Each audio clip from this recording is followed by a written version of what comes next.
In the autumn of The armor plating 1943, around the on a cockpit humid is thicker battle than card we airfield in anticipated. Rabaul, an intelligence report made the Our rounds munitions among may not be Japan's enough. elite naval aviators. It described a new American fighter, a powerful heavy aircraft. The Americans called it the Hellcat. One of the men who read that report was Lieutenant Commander Saburo Sakai, one of Japan's greatest living aces. A year earlier, over Guadalcanal, enemy fire had ripped through his cockpit, leaving him severely wounded. A bullet had grazed his skull, and shattered glass had destroyed his right eye.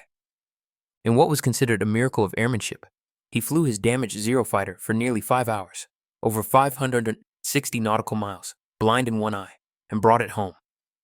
Now serving as a trainer, his one good eye scanned the specifications of this new American machine, and he laughed. He wasn't alone. To the proud pilots of the Imperial Japanese Navy, the undisputed masters of the sky, the report seemed like a miscalculation. They saw the Hellcat, weighing nearly twice as much as their beloved A6M0, as a clumsy machine. They saw it as more of the same flawed American thinking, trying to replace pure pilot skill with heavy machinery. Through the tent flaps, Sakai could see the sleek, beautiful Zeros that had given Japan air superiority for 2 long years. They were nimble, elegant, and effective. The steel embodiment of the samurai spirit. This new American plane, this Hellcat, would be just another easy target. What Sakai and his comrades couldn't possibly know was that the laughter in that tent was a prelude to a dramatic shift in the Pacific Air War. They laughed at the Hellcat because they didn't understand its purpose. They believed air combat was a duel, an art form. The Americans were about to teach them it was an industry. The Hellcat wasn't a duelist. It was a systematic warplane. This is the story of how that laughter turned to concern. How a plane initially mocked for its weight achieved a staggering victory ratio. And how it systematically overwhelmed an empire's air force one engagement at a time. To understand the arrogance of that laughter, you have to understand the impact of the Zero. In the opening year of the Pacific War, the Mitsubishi A6M0 was a tremendous challenge for Allied pilots. It arrived in the skies as a formidable opponent, a fighter so far beyond what the Allies had that it felt almost mythical. It was an agile aircraft in a ring full of relatively less maneuverable rivals. With its low weight, it could outturn anything the Americans or British could field.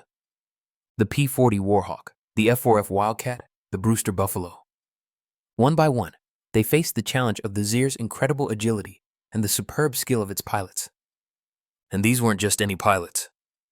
They were trained in the world's most rigorous naval aviation program. An average Japanese naval aviator in 1941 had over 700 hours of flight time, much of it honed in the skies over China. They were a warrior elite steeped in the spirit of Bushido. They saw air combat not just as a tactical exercise, but as a personal contest of will. Saburo Sakai was the perfect embodiment of this ethos. Driven by a relentless will to be the best, he had achieved the status of an untouchable ace. He and his comrades were utterly convinced of their technical advantage. The numbers supported their confidence. The Zero shock was real. Over the Philippines, they destroyed a high number of American aircraft while suffering minimal losses. The Zero seemed incredibly effective. It had the range of a bomber and the agility of a biplane, a combination that defied conventional wisdom. Allied pilots who tried to fight the Zero on its own terms, who tried to get into a turning dogfight, were at a severe disadvantage. The Zero would quickly gain position, and a burst from its cannons would often disable their plane. The American F-4F Wildcat, the Navy's main fighter, was a tough airplane. Its pilots called it a product of the Grumman Iron Works for a reason. It could absorb significant damage that would make a Zero disintegrate, but it was slower, less nimble, and couldn't climb as well as its Japanese rival. Wildcat pilots learned to survive by developing defensive tactics, like the famous thatch weave, where 2 friendly fighters would cross paths to lure a pursuer into the wingman's guns. But these were tactics for survival, not for achieving air dominance. They were a way to reduce losses, not to win the sky outright. The uncertainty among Allied pilots was real. They felt like they were fighting in a machine that was fundamentally outclassed. So the confidence of the Japanese pilots, their laughter at reports of a new, heavier American fighter, wasn't simple foolishness. It was earned from a year of clear aerial dominance. They had every reason to believe the current trend would continue for the Allies. They were wrong. The era of the Zero's dominance was about to end. For the United States Navy, the situation required a swift response. The lesson was clear, and it had been paid for in the experience of their pilots. They needed a new fighter. Not just a better one, but one designed with a different tactical purpose. A machine built not to imitate the Zero, but to counter it. The search for a solution didn't start in some sterile design lab. It started with the experienced pilots of the F-4F Wildcat coming back from the front lines. Engineers from Grumman debriefed these pilots consistently.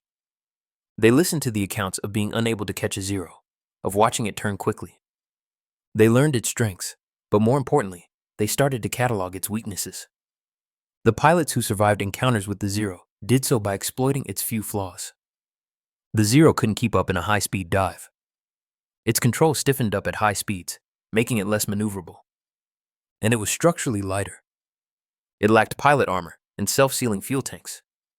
A few good hits from the Wildcat's 50 caliber machine guns could severely damage a Zero. While this invaluable feedback was being gathered, the Americans had a stroke of luck.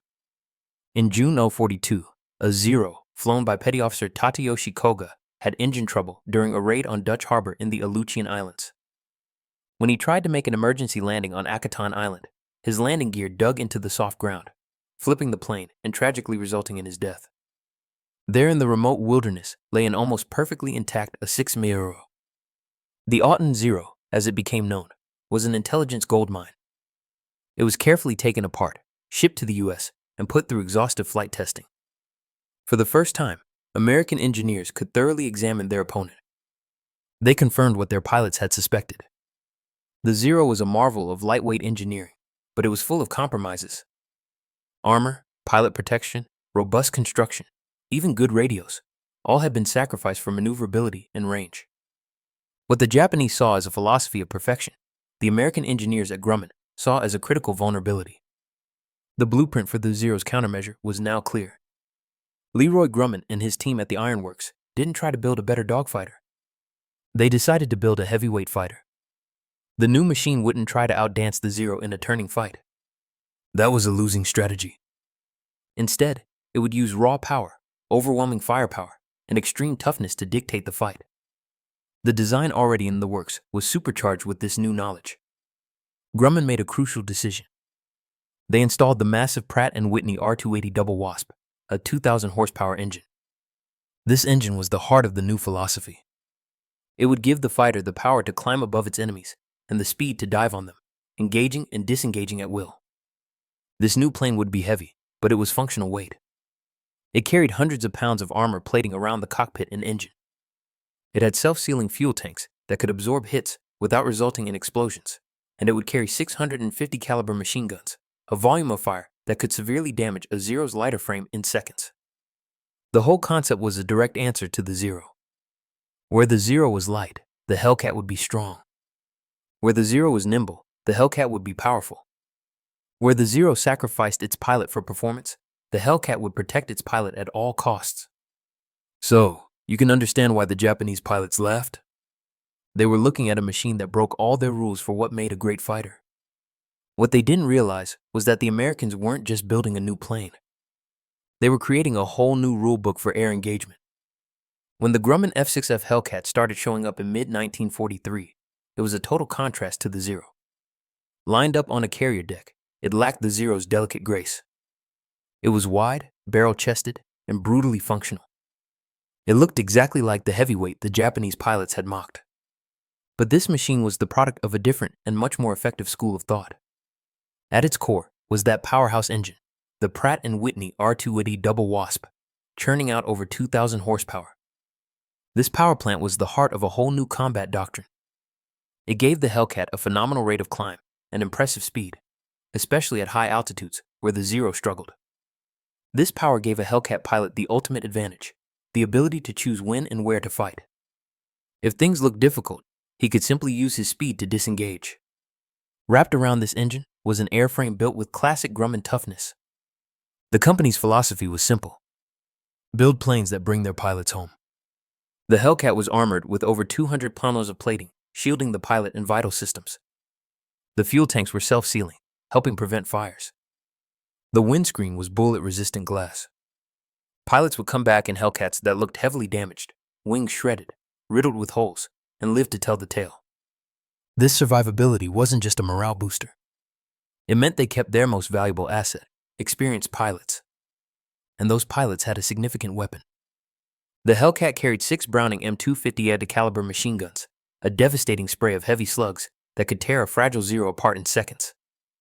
American pilots were trained to aim for the Zer's wings, where the unprotected fuel tanks were quickly disabling the nimble fighter. When the first reports on the Hellcat reached Japan, they were met with a mix of disbelief and mockery. The Japanese analysis saw the Hellcat's weight over 12,000 pounds loaded compared to the Zero 6,000 and concluded it would be a clumsy aircraft. Their entire doctrine was based on the turning dogfight. By their math, the Hellcat couldn't possibly compete. And they were absolutely right. The Hellcat stood no chance in a turning fight with the Zero. The fatal flaw in their logic was assuming the Hellcat would ever be foolish enough to try. This was all compounded by a massive gap in pilot training. Japan's pool of elite veteran pilots was being depleted. The rigorous training program that had created men like Saburo Sakai couldn't keep up with the losses. By 1944, new Japanese pilots were being sent to the front with a tiny fraction of the flight hours their predecessors had. In contrast, the U.S. was turning pilot training into an industrial process. New American naval aviators arrived in the Pacific with 500 to 600 flight hours, many with 200 hours in the Hellcat itself. America wasn't just building a better plane. It was mass-producing better prepared pilots. The stage was set. The laughter was about to stop. The first major engagements were confusing for the Japanese pilots. When Hellcats saw their first major action in September 1943, the results were a significant shock. The Japanese, expecting a lumbering beast, were met with an unexpected opponent. The Hellcats refused to play their game. Instead, they used a cold, calculated method of engagement. Boom and zoom! A Hellcat pilot, using his powerful engine, would climb high above the fight. From there, he'd pick a target, roll over, and plummet downwards, converting altitude into blistering speed. The Zero below often wouldn't see it coming. The Hellcat would scream through the formation in a single devastating pass, its 650 calibers engaging for just a split second. Then, using that energy, it would rocket back up to safety to set up another attack. For all its agility, the Zero was at a disadvantage. If it tried to follow the Hellcat in a dive, its controls would stiffen. If it tried to follow in the climb, its weaker engine would leave it a vulnerable target. On top of that, there was the thatch weave. Perfected by Wildcat pilots, this team-based tactic turned the Zero's greatest strength into a fatal weakness.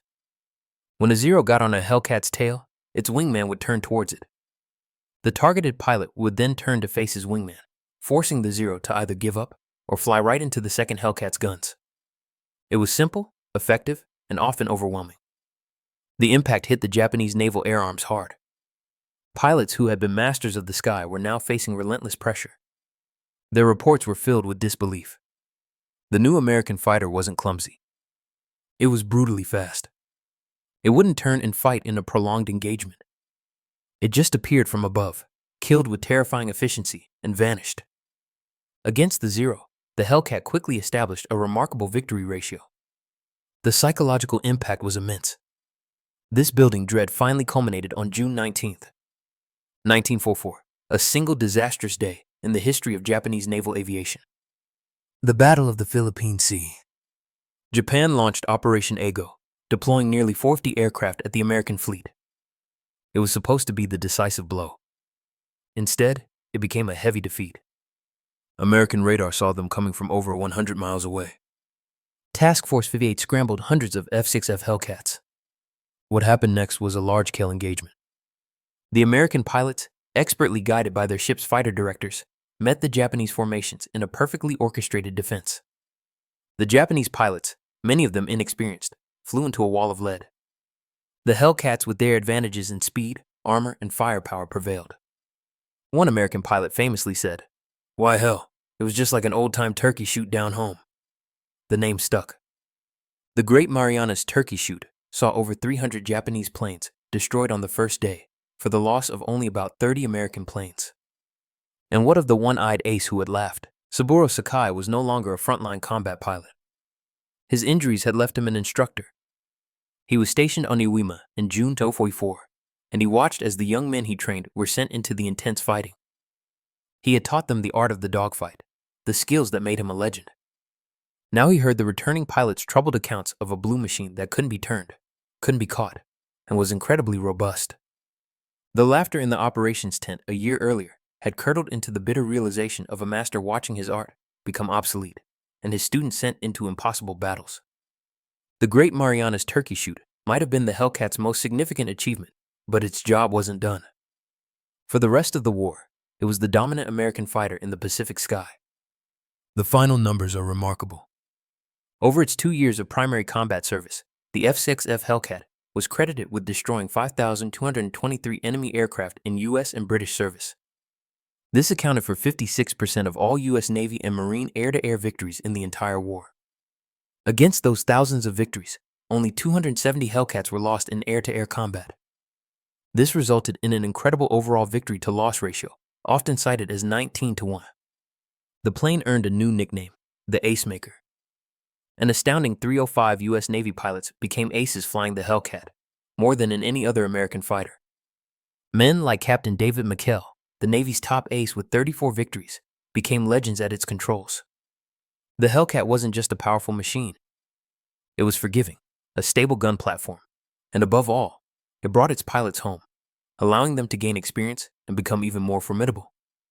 For Japan, the consequences were profound. The loss of veteran pilots had become an unrecoverable drain. By the end of the war, the pre-war cadre of elite combat experienced pilots had been practically wiped out. This eventually led to Japan's most desperate tactic, the kamikaze attacks. The rise of organized suicide attacks was the ultimate admission of conventional defeat in the air. When your pilots can no longer survive an encounter with the enemy, the ultimate strategy becomes using the pilot himself as the weapon. The kamikaze was the tragic final act for an air force that had been dismantled by the Hellcat and the industrial system it represented. Years after the war, Saburo Sakai, the ace who survived, reflected on the conflict. He never lost respect for his beloved Zero, seeing it as a pure expression of aerial combat. But he had come to understand a brutal truth. The Zero was the better fighter, he reportedly said, but the Hellcat was the better weapon system. There's another poignant quote often attributed to Sakai that sums it all up. Every Japanese pilot who survived the war did so because a Hellcat pilot chose to spare them. That is the ultimate defeat. Existing at the mercy of your enemy. Whether he said those exact words or not, the sentiment captures the harsh reality. Japan had brought a beautifully crafted weapon to a technologically advanced conflict. They believed they were samurai. The Hellcat proved that they were simply men with outdated weapons facing the future.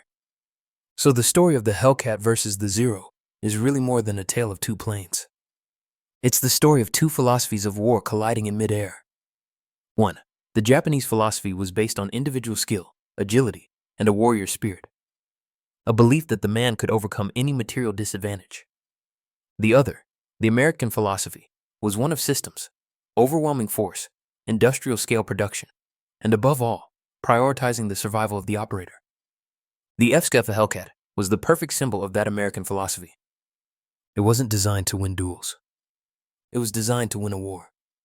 It was heavy because it carried the weight of armor, a powerful engine, and a doctrine that valued a pilot's life. The Japanese pilots laughed because they couldn't see past the weight. They couldn't understand that every extra pound on the Hellcat represented not a weakness, but a piece of a comprehensive weapon system, a system of radar direction, coordinated tactics, superior training, and industrial might that they just couldn't match. By the time the laughter stopped, Japan's air forces had effectively been marginalized. The plane they mocked hadn't just defeated their legendary Zero. It had rendered its entire reason for being obsolete. The one-eyed ace, Saburo Sakai, survived to see the peace, a living monument to an era of air combat that had vanished in the face of industrial precision. The Hellcat had proven that in modern warfare, the most powerful weapon isn't always the sharpest sword, but the most robust and relentless tool. If you enjoyed this story of how technology and strategy turned the tide of the Pacific Air War, hit that like button and subscribe to our channel for more military history deep dives. And tell us in the comments, what other iconic matchups should we cover next? Thanks for watching. If you enjoyed this video and want to see more stories from World War II, make sure to subscribe to the channel. Your support helps us bring more forgotten battles, hidden histories, and untold soldier stories to life. And let me know your thoughts in the comments. What event or perspective would you like to see next? I read every comment.